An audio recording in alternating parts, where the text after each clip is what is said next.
መግደላዊት ክፍል 7 ልብ አንጠልጣይ ታሪክ። ደራሲ አምባዬ ጌታነህ፣ ተራኪ ሶፊያ ይሱፍ። ይሄንና መሰል የፍቅር ታሪኮችን ለማግኘት ቻናላችንን ሰብስክራይብ ያድርጉ። መልካም ቆይታ። እሺ ምን ችግር አለው? አውራት በቃ እኛ እንሂድ። ባሩክም ደክሞኛል እያለ ነበር አለ ናታኔም። መግደላዊት በቃ ቻው እንገናኛለን አለና ባሩክ ሰላምታ ተሰጣጣው ተለያዩ። አየህ አይደል ይሄንን ነው የፈራሁት፣ እንዳይሆን የፈለግኩት ይሄንን ነበር። አሁን ስጋት የገባህ አለ ባሩክ የናታኔምን ትከሻ እየመታ። ናታኔም በህይወትህ እንዳሁኑ አይነት ስህተት እንዳትሰራ መክርሃለሁ፣ በጭራሽ እንዳትሰራ። ውሸት አንዴ ከጀመረህና ከገባህበት ውጣ ውጣ አይልህም። እንደ ሙጫ አጣብቆ ይይዝሃል። ደግሞ እየደጋገምከው በሄድክ ቁጥር እውነት ይመስልህና ከእውነታው ጋር እየተጣላህ እየሸሸህ እየተደበክ ትኖራለህ። ስንቱ መሰለህ በውሸት ታሪክ ወደ እውነተኛ ታሪክ መመለስ አቅቶት ለከፍተኛ ስነ ልቦናዊ ችግር ተጋልጦ በስነ ልቦና ሐኪሞች ክትትል የሚደረግለት። የኔ ስጋት ይሄ ነው። አሁን የተረዳኸኝ ይመስለኛል። አሁን ባትረዳኝም አንድ ቀን ትረዳኛለህ አለ ባሩክ። ይገባኛል ባሩኬ፣ እኔ ነኝ ከመጀመሪያውም ከዚህ ችግር ያስገባው። ለሱ በጣም ይቅርታ። በጣም ጨንቆኝና የናሆም የወደፊት ዕጣ በጥያቄ ምልክት ሆኖ ስለታየኝ ነው። መፍትሄ ፈልጌ እሱን ለማዳን ፈልጌ ከጥላቻና ከበቀል የጸዳውን ናሆምን ማየት ፈልጌ ምናልባት ለእናቴ ልጅ እንኳ ላደርገው የማልችል ነገር እንደሆነ ይሰማኛል። ግን ምን ላደርግ እችላለሁ? ባሩክ እሺ እንዴት እንታደገው? ይሄው ዛሬ ሌላ ነገር ተከሰተ። በድጋሚ ሌላ ውሸት፣ ነገም ስናገኘው ሌላ ውሸት። አሁን ዶርመም ስንገናኝ ሲጠይቀኝ ለዋሸው ነው። ስለዚህ ምን ላደርግ? ዋሽተንም ቢሆን እሱን መታደግ ከቻልን ጥሩ ነው አለ ናታኔ።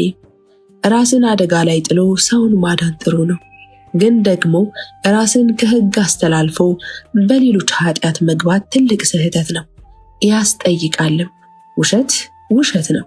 ለጥሩ ለመጥፎ ብሎ ነገር የለም አለ ባሩክ። እሺ ምን እናድርግ አለ ናታኔም። ናታኔም ለዚህ የተወሰነ ቀን ማንበብ አለብኝ። ምን አይነት መጽሐፍ ማንበብ እንዳለብኝ ግን አላውቅም። መግደላዊት አንቺ ላታውቂ ትችያለሽ። ያንቺን ህይወት ያሳለፈች ትኖራለች ወይም ይኖራል። የሰው ልጅ ስለማይናገርና በውስጡ ስለሚያምቀው ነው እንጂ ብዙ ችግሮች አሉበት። አንቺ ብቻ አይደለሽም እናትሽን ያጣሽው። ብዙ አሉ እናታቸውን የማያውቁ፣ አባታቸውን ደግሞ በሞት የተነጠቁ። ግን ሐዘን በውስጥ ነው የሚያዘው። ችግርሽን ባወጣሽው ቁጥር መፍትሄው ምጽ ነው የሚሆነው። ሁሉም ሰው ደግሞ የመፍትሄ ሰው ነው ማለት አያስደፍርም። አንዳንዱ ችግር መስማት ስለሚያስደስተው ብቻ ይጠይቅሻል፣ ያዳምጥሻል። ሌላኛው ደግሞ ያንቺን ችግር ከራሱ ችግር ጋር ለማነጻጸር የሚጠይቅሽ ይኖራል። አንዳንዶቹ ደግሞ የእውነት ለችግርሽ መፍትሄ ለመስጠት በመፈለግ የሚጠይቁሽ ናቸው። እነዚህን ለማግኘት ይከብዳል፣ ምክንያቱም ትንሽ ስለሆኑ። አውቃለሁ ዲዮጋንም ሆነ ናታኔም ኃላፊነት የሚሰማቸው ልጆች ናቸው። በዚህ እተማመናለሁ። ዲዮጋን ከዚህ ችግርሽ እንድትወጪ ሺህ መንገዶችን ይነግርሻል። ናታኔም ደግሞ ከ100 በላይ መንገዶችን ያሳይሻል፣ እንድትመርጭም ያስተምርሻል። እኔ ግን የምልሽ በራስሽ መንገድ ሂጂ ነው። በራስ ዓለም እንደመሄድ የሚያስደስት ነገር የለም አለ ናሆም። እኮ እንዴት አለች መግደላዊት ብዙ ካዳመጠች በኋላ። በትምህርትሽም ሆነ ተጓዳኝ የተሰጠው ድርጊቶችሽ ስኬታማ መሆን ትልቁ ስራሽ መሆን አለበት። እንደዛ ካልሆንሽ ከኔ ጋር መግባባት አንችልም። እኔና አንቺ ብዙ ነገር ፊትሽ ላይ አለ። እናትሽንም ሆነ አባትሽን የምታስቢያቸው በምልሰት ሳይሆን ወደፊት በምትሆኚው ህልምሽ ነው። እመኚ፣ ስኬታማ ሆነሽ አምባው ላይ በኩራት ወጥተሽ ያየ ሁሉ እርሷ መግደላዊት አይደለችምን ይላል። በህይወትሽ የተነኮሱሽ ያፍራሉ፣ የረዱሽ ደግሞ ይኮራሉ። በዛ ጊዜ እናትሽ ደስ ይላቸዋል፣ ነፍሳቸው ታርፋለች። አባትሽ አንቺን የመሰለች ልጅ በመተው እና ምንም ባለማድረጉ ራሱን ለከፋ ጸጸት ይዳርጋል። ገባሽ? እሺ ናሆም፣ ከዚህ በኋላ እንዳልከኝ አደርጋለሁ። ሁሉም ተነስተው ሻወር ወስደው ወደ 2 ሰዓቱ የትምህርት ፕሮግራም ለመሄድ እየተሰናዱ ነው። ነገር ግን ሜላት አልተነሳችም። ሜሊ ተነሺ ብላ አንሶላውን ገለጥ አደረገችው። ነገር ግን ሜላት ንቅንቅ አላለችም። አውቆ የተኛ ቢጠሩት አይሰማም ነውና ነገሩ።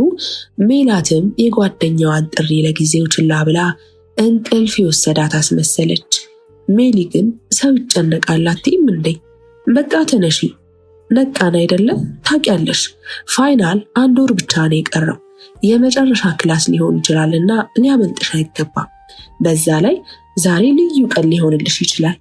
ተነስተሽ ቀንሽን በፈገግታ ብትቀበያት አሪፍ ይሆናል ብዬ አስባለሁ አለች ሚራክል ካደፈጠችበት ብቅ ብላ። ሜራ ምን ለማለት ፈልገሽ ነው? የምታውቂው ነገር አለ እንዴ? አለቻት። ሜላት በዚህን ጊዜ ስልኳ ጠራ። ናሆም ነው እንዴ? ናሆም ነው። ሁሉም የዶርሙ ሴቶች እርስ በርስ ተያዩ። ሜላት ስልኩን ማንሳቱን ትታ ፀጉሯን ማስተካከል ያዘች። ኧረ እባክሽ የሚቀድመው ስልክ ማንሳት ነው ደግሞ አያይሽ አለች ሚራክል። እሺ በቃ ዝም በሉ አለችና ስልኩን አነሳች። ሃሎ። አቤት ናሆም፣ እንዴት ነሽ? አለሁ በጣም ደህና ነኝ። ድምፅሽ ልክ አይደለም። ኧረ ልክ ነው፣ ገና ከእንቅልፌ እየተነሳሁ ስለሆነ ነው። እስካሁን ተኝተሽ ነበር? የጠዋት ትምህርት የለሽም? አለኝ፣ አሁን እየተዘጋጀሁ ነው። አንተ ግን በሰላም ነው የደወልከው? አዎ፣ ዛሬ ማታ ላይ ብንገናኝ ምን ይመስልሻል? እራት አብረን እንበላለን። እሺ ደስ ይለኛል። የት እንገናኝ? እሱን ተደዋውለን እንወስናለን። በቃ እሺ ደውልልኝ። ቻው። ስልኩ ተዘጋ። ሜላት ፈገግታ በፈገግታ ሆነች። ከደመና ቆይታ እንደወጣች ፀሐይ ብርሃኗ ሙሉ ሆነ። ተነስታ ልብሷን አለባበሰች። ሁሉም ጓደኞቿ በደስታ ተመለከቷት። ደስ አላቸው። አስተማሪው ስለ ቤርሳቤል በስፋት ካስረዳ በኋላ ያልገባው አለ። ሁሉም ዝም አሉ። ጥሩ ዝምታ ስምምነት ነው እያለ ዘወር ሲል መቅደላዊት በሩን እያየች ያያታል። መቅደላዊት ሰላም ነሽ? ችግር አለ? ደህና ነኝ። አይ ሰላም ነው። የዛሬው ትምህርት ገብቶሻል? አዎ አለች መምህሩ በደንብ ከተመለከታት በኋላ። እሺ ሁላችሁም ገብቷችኋል። የዛሬው ትምህርታችን ይህን ይመስላል። ነገ ቻፕተር 4ን ጨርሰን የሴሚስተሩን ትምህርታችንን እንቋጫለን ብሎ ወጣ። መቅደላዊት ናሆም ስላላት ነገር ማሰቧን ቀጠለች። ቀጣይ ምን ማድረግ አለብኝ? በትምህርቴም በህይወቴም ጫና እያሳደረብኝ ነው። አሁን ሁሉንም መተው አለብኝ። ከዛሬ ጀምሮ ማንበብ ይኖርብኛል። በዚህ ሁኔታ ከቀጠልኩኝ ውጤቴ ይወርዳል። ውጤቴ ሲወርድ ደግሞ አባ ለምን ውጤትሽ ወረደ ብሎ ያዝንብኛል።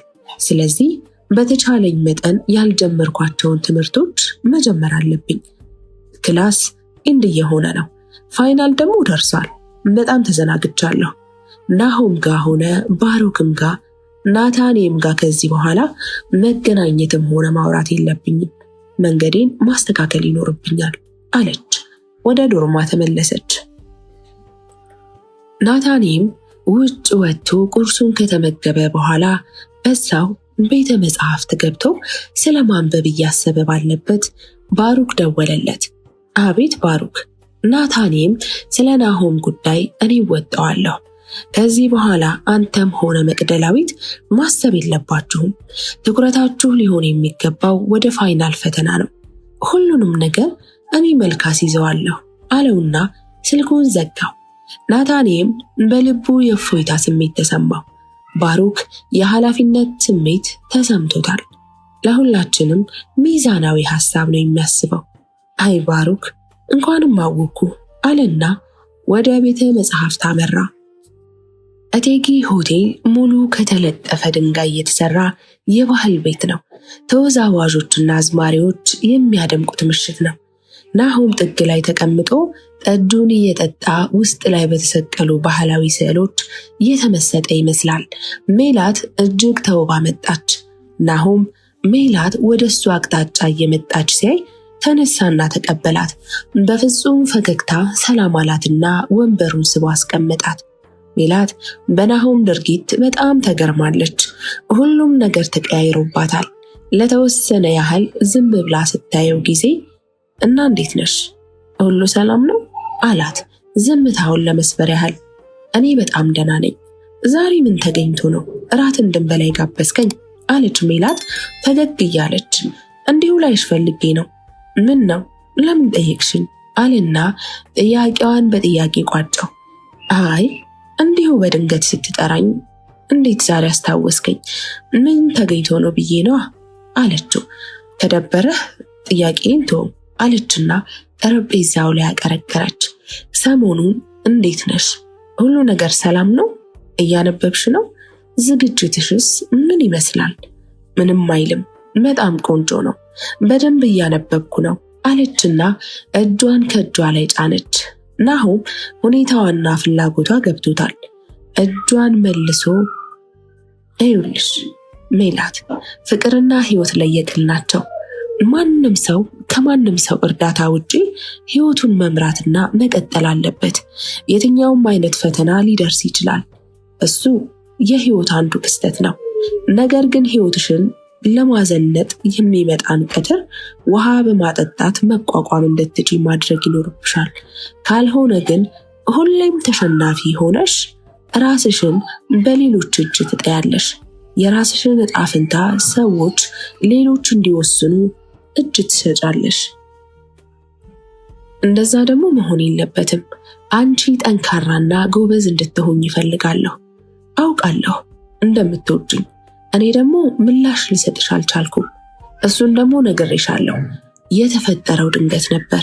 ለኔ ያ ምሽት ጥሩ ግን አጋጣሚ ነው። ለመውደድ ንጹህ መሆን አለብኝ። እንደዛ ካልሆነ በሰው ላይ እንደመቀለድ ነው የምቆጥረው። ለዛ ነው እንጂ አንቺን አለመውደድ አይቻልም። ምናልባት ራሴን ስሆን የምመኝሽ ሴትና የምፈልጋት ሴት ትሆኚ ይሆናል። ግን ያ ጊዜ አሁን አይደለም። ያልሆነ ተስፋ ሰጥቼሽ ላወዛግብሽ አልፈልግም። ምክንያቱም አንቺ ንጹህ ልብ ነው ያለሽ፣ ተወዳጅና ተፈቃሪ ነሽ። ውስጥሽ ምንም ነገር የለውም። ስለዚህ ምንም ነገር ማድረግ ስለማልፈልግ ነው እስካሁን እንደዛ ስልሽ የቆየሁት እንጂ አንቺ የማትወደጅ ሆነሽ አይደለም። እና እኔ ደግሞ ብዙ ችግሮች አሉብኝ ሜሊ፣ እውነቴን ነው። በአሁኑ ሰዓት ነገሮች ተደራርበውብኝ ጎዳና ላይ ቆሜ ነው ያለሁት። ውሳኔዎችን በትክክል እንኳ እየወሰንኩ ያለሁበት ሁኔታ አይደለም። ጊዜ አንቺን ደስተኛ ሊያደርግሽ አይችልም እና እባክሽን እኔንም ተረጂ አለ። እሺ እረዳሃለሁ። ችግርህን ግን ብትነግረኝ እኮ እረዳህ ይሆናል። በዛ ላይ ችግርን ለሰው ሲነግሩት እኮ ይቀላል። እሺ በለኝና አብረን እንፍታው አለች ሜላት በልመና ጭምር። የሚነገር ቢሆን ኖሮ አንቺ ትክክለኛዋ ሴት እንደሆንሽ አልጠራጠርም። እንደምትረጅኝም ሳትነግሪኝ በፊት አላጣሁትም። ግን ይሄ ለሰው የሚነገር አይደለም። ራሴ ነኝ መጨረስ ያለብኝ። አንቺ ብቻ እስካሁን ያልኩሽን በመረዳት እርጅኝ። እሱን ካደረግሽልኝ እንደ ትልቅ ውለታ ቆጥረዋለሁ። ሌላ ሐሳብ እንዳትሆኝብኝ ነው የምፈልገው። አንድ ነገር ልንገርሽ፣ የሆነ ጊዜ አሪፍ ጊዜ እንደምናሳልፍ እርግጠኛ ነኝ አለ። ሜላት አይኖቿ እንባ አቀረቀሩ። ለመውጣት ሲታገሉ የነበሩ የእንባ ዘለላዎቿ በመጨረሻም በጉንጮቿ ቀስ እያሉ ወረዱ። በዚህም ጊዜ ናሆም የነበረበትን ወንበር ለቆ እሷ ባለችበት ወንበር በመቀመጥ አቀፋት። ይበልጥ አለቀሰች፣ አባበላት። በእናትሽ እኔንም አታሳዝኝኝ፣ አታስከፊኝ። በጭራሽ እንድታለቅሽ አልፈልግም። በቃ ይሄው ነው የሚሻለን። ብትረሽኝ የተሻለ ነው አለ። ያመሃል? አንባረቀች። እንዲህ በቀላሉ እንደምረሳህ ነው የምታስበው? ለመርሳት እኮ አይደለም ያፈቀርኩህ። እንዲህማ እንድትቀልድብኝ አልፈልግም። ምን ለማለት እንዳሰብክ ባላቅ እኔ አንተን ልረሳህ አልችልም። እኔ በጣም ነው የምወድህ አለች ሳጓ እየተናነቃት። ናሆም ምንም ማለት አልፈለገም። እንባዋን እያበሰ ማባበሉን ቀጠለ። እሺ በቃ እንዳልክ፣ ከዚህ በኋላ እንዳትደውልልኝ፣ እንዳታናገረኝ፣ ሁለተኛ ላይ አልፈልግም። ያንተ ችግር አይመለከተኝም። በጭራሽ በእኔ ህይወት ጣልቃ እንዳትገባ። ተወኝ፣ እሺ ተወኝ። ላንቺ አስቤ ነው ምናምን እንዳትለኝ፣ ለራስህ አስብ አለችና ተነስታ ሄደች። ዓለም ሙሉ በሙሉ ከእውነት ጋር ቢቃረን እንኳ እኔ ብቻዬን ከዓለም ጋር እቃረናለሁ። ይህን ያሉት ከ1000 ዓመታት በፊት ቅዱስ አትናሲዮስ ናቸው። ከአንድ አዳራሽ ሙሉ ሐሰተኛ ሐሳዊ መሲሖች ተሰብስበው ተነጥለው ሲወጡ የተናገሯት ንግግር እስካሁን ድረስ ትጠቀሳለች። አለ ባሩክ። እና ምን ለማለት ፈልገህ ነው? አለ ጓደኛው። ያለ አንዳች ነገር እንዳልተናገረው ገብቶታል። ባሩክ አይኖቹን ማዶ ላይ ተክሎ በቀኝ እጁ የያዛትን እስክርቢቶ ያለ መታከት ከጠረጴዛው ጋር ያቃጫታል። ይህኔ ሰለሞን የባሩክን ምላሽ ለማግኘት ቋን አንብበኸዋል? አለ ባሩክ ተነስቶ። ሰለሞን በሁኔታው ግራ ተጋብቷል። ግን ምን ማድረግ ይቻላል? ባሩክ ከውስጡ ካልሆነ ሰዎች እንዲደሰቱ ምናምን በማለት ከአመለካከቱና ከፍላጎቱ ዝንፍ አይልም። ይህም ባህሪውን ስለሚያውቅ ከንፈሩን እያጣመመ ዝም አለ። ባሩክ ዶርም ገብቶ የሚይዝ የሚጨብጠውን አጣ። አሁን እንዴት ነው ማስተካከል የምችለው? ልጁን እንዴት ነው ጓደኛዬ የማደርገው? እንዴት ነው መቅደላዊት ያለችውን ነገር እንዲረሳ ማድረግ የሚችለው? አላውቅም። ራሴ ላይ ትልቅ ነገር የጫንኩ ቢሆንም መጀመሪያ የሆነ ነገር ልብላ አለና ተማሪዎች ከፍለው ወደሚመገቡበት የመመገቢያ ሬስቶራንት ሄደ። ከትንሽ ደቂቃ በኋላ ያዘዘው እንቁላል ስልስ ቀረበለት። ኮካውን አብሮ ከስልሱ ጋር እያወራረደ ማሰብ ጀመረ። በምንም ጭራሽ ሐሳብ ሊመጣለት አልቻለም። ከሁሉም የሚከብደው ደግሞ የማጠቃለያ ፈተና ፋይናል መቃረቡ ነው። እሱም ቢሆን እነ ናቲ አንድ አይነት ጊዜና ፕሮግራም ነው። ስለዚህ ያለው አማራጭ አሁን ሁሉንም መተውና ለብሬክ ታይም ማዘውተር እንደሆነ ይወስናል። ባሩክ በዚህ ሐሳቡ ይጸናል። በቃ እሱ ነው የሚሻለው፣ ለተወሰነ ጊዜ መተው። አይ ጉድ! ምንድን ነበር ያለው አርስቶትል? ሕይወት የዕጣ ፈንታ ቅንብር ነች። ልክ ነው አርስቶትል፣ ሕይወት ዕጣ ፈንታ ነች። ግን ደግሞ ዕጣ ፈንታ ከሁሉም የበለጠ ተስፋ ነው። ንጋት የጨለማን ጎህ እየቀደደ በወፎች ልዩ ጣዕም ዜማ የጫጫታ ዜማ ታጅቦ ነጋ። ነጋሁ ይላል ነጠላውን አጣጥሎ ከዩኒቨርሲቲው አጠገብ ከተሰራው የግቢ ጉባኤ እምነት ቦታ የጠዋቱን ቅዳሴ ለማድረስ ሩጫን በሚያስንቅ እርምጃ ይሄዳል። መንገዱ ግራ ቀኝ በተገጠሙ ባውዛዎች ቀን መስሏል። ግራና ቀኙን እያማተረ ትንሽ ከሄደ በኋላ የእምነቱ ቦታ ግቢ ደረሰ። እኔ ላይ ለምንድን ነው ችግሮች የሚደራረቡብኝ? እባክህን ፈጣሪ ሁሉንም ድል እንዳደርግ እርዳኝ። አልቻልኩም፣ እባክህን እርዳኝ እያለ ተንበርክኮ ይጸልያል። ናሆም አይኖቹ እንባ አቀረሩ። ፈጣሪ ሆይ እባክህ እርዳኝ፣ ሁሉም ነገር ሰልችቶኛል፣ ደክሞኛል፣ አልችልም። ከዚህ በላይ ምንም ነገር ቢሆን ፈተናው ይበቃል። ሕይወቴን አታክብድብኝ አምላኬ ሆይ እያለ ይለማመናል፣ ይጸልያል፣ ያለቅሳል። መቅደላዊት ከሚያቃዣት ህልም ፍንጥር ብላ ተነስታ አልጋዋ ላይ ቁጭ አለች። ከዛም አይኖቿን እንደገና እያሻሸች ዙሪያ ገባውን አየች። ምንም ነገር አልነበረም። ከእንደገና አንገቷን ደፋች። ከአልጋዋ ተነስታ መስኮቱን ከፍታ ስትመለከት ጨለማው እየለቀቀ ብርሃን ደግሞ ወገግ እያለ ነው። በመስኮቱ አሻግራ ስትመለከት ከአንዳንድ ተማሪዎች ውጪ ብዙም የሚመላለስ የለም። ክፉ ቅዠት ነበር አለችና ስልኳን አውጥታ ደወለች። አቤት መቅደላዊት፣ ሰላም ነሽ? አለ ባሩክ። አዎ ደህና ነኝ ባሩክ፣ ይቅርታ በጠዋቱ ስለደወልኩኝ። ደህና ነህ? ምን አዲስ ነገር አለ? አለችው። ምንም የለም፣ በሰላም ነው? በጠዋት እንደዚህ ጠየቅሽኝ ይላታል። ዛሬ ሌሊት በህልሜ ናሆም ሁሉንም አውቆ ሁላችንንም እያሳደደን አየሁ አለች። ባሩክ ለመሳቅም ፈለገ፣ ለመቆጣትም ፈለገ። ነገር ግን ሁለቱንም ማድረግ እንደሌለበት ወሰንና መቅዲ ተረጋጊ፣ እነግርሻለሁ። ለምንድን ነው ብዙ ጊዜ ስለዚህ ጉዳይ በተደጋጋሚ የምታስቢው? እወጣዋለሁ ብዬሽ ነበር እኮ። አንቺ ትኩረት ማድረግ ያለብሽ ኤግዛምሽ ላይ ነው። አሁንም ደግሜ እነግርሻለሁ፣ ምንም ነገር አታስቢ። ፋይናል ትንሽ ቀን ቀርቶታል። እባክሽን ልለምንሽ፣ እባክሽን በደንብ ትኩረት አድርገሽ አንብቢ። አዲስ ነገር ሲኖር እኔ ራሴ እነግርሻለሁ አለ ባሩክ ልመና የተሞላበትን ምክሩን እየለገሳት። እሺ ብለው ስልኩን ዘጋችው። ስልኩን ዘግታም አለማሰብ አልቻለችም። ለምን ዛሬ ሊያቃዠኝ ቻለ? ለናሆም መደወል አለብኝ፣ የሆነ ፍንጭ አገኝ ይሆናል አለችና ወደ ናሆም ደወለች። ናሆም ወደ ግቢ እየመጣ ሳለ ስልኩ ጠራ። አቤት መቅደላዊት፣ ደህና ነሽ አለ። አለሁ፣ አንተ እንዴት ነህ አለች አይኗን እያስለመለመች። ቶሎ ቶሎ ትተነፍሳለች። ችግር አለ እንዴ? ደህና ነሽ አለ ናሆም ግራ እየተጋባ። አይ የለም። ለምን እንደዛ አልከኝ? በጠዋት ስትደውይ ጊዜ ግራ ገብቶኝ ነው። አረ ሁሉ ሰላም ነው። በጠዋት ነበርና የተነሳሁት፣ እንዲሁ ዝም ብዬ ላንተ መደወል ፈልጌ ነው አለች። ናሆም ከሁኔታዋ አንድ ነገር እንደሆነች ተረድቷል፣ ግን ደግሞ ልትነግረው እንደማትፈልግ እርግጠኛ ሆኗል። ትንሽ ካሰበ በኋላ ሁኔታውን በዝምታ ማለፍ ፈለገና እሺ ካልሽ እንግዲህ ምን አደርጋለሁ? ምን ልልሽ እችላለሁ? ምንም አልሆንኩም ካልሽ አለና መልካም ቀን እንዲሆንላት ተመኝቶ ስልኩን ዘጋው። ከዘጋው በኋላ ናሆም ጥያቄዎችን ማውጣት ማውረድ ጀመረ። በዚህ ሰዓት እንዴት ልትደውል ቻለች? የሆነ ነገርም አለ በእርግጠኝነት። ቆይ ምን አገባኝ? ለምንድነው ለዚች ልጅ በተደጋጋሚ የማስበው? ለምንድነው የምጨነቅላት? የራሷ ጉዳይ።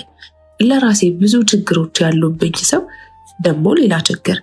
መቅደላዊት የሚመታውን ልቧን ደግፋ አንድ ጊዜ በረጅሙ ተነፈሰችና በህይወቷ እንደዚህ ደንግጣና ልቧ መጥቶ እንደማያውቅ የተረዳችው ልቧን የተደገፈው ግራ እጇን ብድግ ሲል መሰማቱ አስደንግጧት ነበር።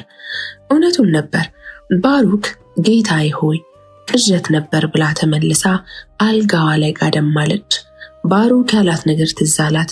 ደህንነት እንዲሰማት የቻለችውን ሁሉ ይጥራል። በጣም ደግ ነው። ምን ነው ቀድሜ አውቄ ቢሆን። ባሩክ ያንተ የሆነች ታድላ ሁሌም ሙሉነት እየተሰማት ትኖራለች ብላ በስሱ ፈገግ አለች። የእሷን ፈገግታ ተከትላ ፀሐይም በስተ ምስራቅ ፈገግ አለች። ይህኔ መቅደላዊት ከአድማስ ማዶ ወደ ወጣችው ልጅ ፀሐይ አይኗን ለካ እውነትና ንጋት፣ ውሸትና ምሽት ይገርማል አለች። አንተ ቆሻሻ፣ በህይወቴ እንደቀለድክብኝ አትቀርም። ዋጋ አስከፍልሃለሁ። አሁን ዝም የምልበት ምክንያት የለም። ማን መብት ሰጥቶህ ነው እንደዚህ በሰው ህይወት አድራጊና ፈጣሪ ያደረገ? አንተነህ ህይወቴን እንዴት መኖር እንዳለብኝ የምትነግረኝ? ምን አግብቶህ ነው? አንተ ማነህ? እናቴ ምን ብላህ ነው? ምን ያህል ገንዘብ ሰጣህ ነው? መልስልኛ። አንገትህን አንቄ ሳልገልህ እንዴት እኔ ላይ እንደዚህ ታደርጋለህ? እናቴና ሁሉም ሰው ላይ ያደረግኩት ልክ እንዳልሆነ አውቃለሁ፣ ግን ደግሞ ሁሉም ሰው የእጁን ማግኘት አለበት። እናቴም እኔንና አባቴን ትታን በመሄዷ ዋጋዋን ማግኘት አለባት። ንገረኝ። ከመጀመሪያውም ጓደኛዬ ያደረግኩህ ስርዓት ያለህ መስሎ ስለታየኝ ነበረ፣ ግን ልክ አይደለሁም። ሰማህ ናታኔም፣ ከዚህ በኋላ አንድ ነገር ብታደርግ እገልሃለሁ ብሎ አንገቱን ለቀቀው። ናታኔም ከተኛበት ብንን ብሎ ተነሳ። የሆነው ሁሉ ቅዠት ነበር። በሩጫ እንደደከመ ስፖርተኛ ላበት በላበት ጥምቅ ብሎ ነበረ። ቀስ ብሎ ካልጋው ተነስቶ ወደ በረንዳው ሲያይ አንዳንድ ተማሪዎች ወደ ቁርስ ይሄዳሉ። ፀሐይ ወጥታለች። ተመልሶ ገብቶ ወደ ናሆም አልጋ ሲያይ ናሆም አልጋው ላይ የለም። የት ሄዶ ነው? ላይብራሪ ሄዶ ይሆን ወይስ እምነት ቦታ? ስልኩን አንስቶ ደወለ። ሰላም ነው ናሆም፣ የት ሄደህ ነው አለ ናታኔም። ግቢ ጉባኤ ሄጄ ነበር፣ አሁን ግን ደርሻለሁ። ደህና ነህ አለ ናሆም። ሰላም ነኝ፣ አልጋህ ላይ ስላጣሁ ነው። እሺ በቃ ደህና ከሆንክ ቻው እሺ አለ ናሆም። ኧረ ዛሬ ምንድን ነው አንተና መቅደላዊት በየተራ ደወላችሁልኝ? ምን ነው በህልማችሁ አያችሁኝ እንዴ ብሎ ሳቀ። ምን አለ ተርበተበተ። በህልማችሁ አያችሁኝ ስትል ምን ለማለት ፈልገህ ነው አለ ናታሌም የልቡን ያወቀ መስሎት። መቅደላዊት ደውላልህ ነበር? አዎ ደውላ ነበር፣ ደህና አትመስለኝም፣ ግን ደግሞ የሆነችውን ልትነግረኝ አልቻለችም አለ ናሆም። የሚገርም ነው፣ ምን ሆና ይሆን አለ ናታኔም። አላውቅም፣ ደውልላት አለ ናሆም። እስኪ ደውልላት አለሁ። ምን ተፈጥሮ ነው መቅዲ በጠዋት ለናሆም የደወልሽለት አለ ናታኔም። ዛሬ በህልሜ ናሆም እውነታውን ደርሶበት ሲያባርረኝ ሲያስፈራራኝ ነው ያደረው ብላ ስቅስቅ ብላ ለቀሰች። ናታኔም በምን ቀን ነው አንተን ያወቅኩ? ምን ያህል እየተሰቃየሁ እንደሆነ አታውቅም? በሰቅቅን ሞትኩኝ እኮ ናቲ። አሁን ሰማ አልሰማ አወቀ አላወቀ እያልኩኝ ቀነስኩ እኮ አለች መቅደላዊት ሆዷን ባርባር እያለው። ይገባኛል፣ ይሄ ነገር አንቺ ጋር ብቻ አይደለም የተፈጠረው፣ እኔም ጋር ነው የተፈጠረው። እንዳንቺ ዛሬ ሌሊት እንዳንቺ ሲያቃዥ ነበር ያደረው። ናሆም እውነቱን አውቆ ሲያባርረኝ ሲያንቋሽሸኝ ነው ያደረው። ሁሉም ነገር ከባድ ሆኗል። እኔም መቋቋም አልቻልኩም። ይሄን ነገር እልባት ሰጥተን ልንቋጨው ይገባል። አላውቅም መጨረሻው ይመር አይመር፣ ግን በቃ ማለቅ አለበት። እኛ በሰው ችግር ገፈት ቀማሽ እየሆን ነው አለ ናታኔም ተሰላችቶ። እና ምን አሰብክ አለች መቅደላዊት። ባሩክን ማውራት አለብኝ አለ። ጠዋት ደውዬለት ነበር ስለ ሁኔታ ያወራሁት። ያው እሱ ያለው ትምህርታችሁ ላይ ትኩረት አድርጉ፣ እኔ ወጣዋለሁ ነው ያለው። የኔን ቅዠትም ቀን ያየሁትን ሌሊት ላይ ያየሁት ነው የመሰለው፣ ግን ሲመስለኝ የሆነ ነገር አስቧል። ስነግረው ቀለል አድርጎ ነው ያወራል አለችው። ክፍል 8 ይቀጥላል።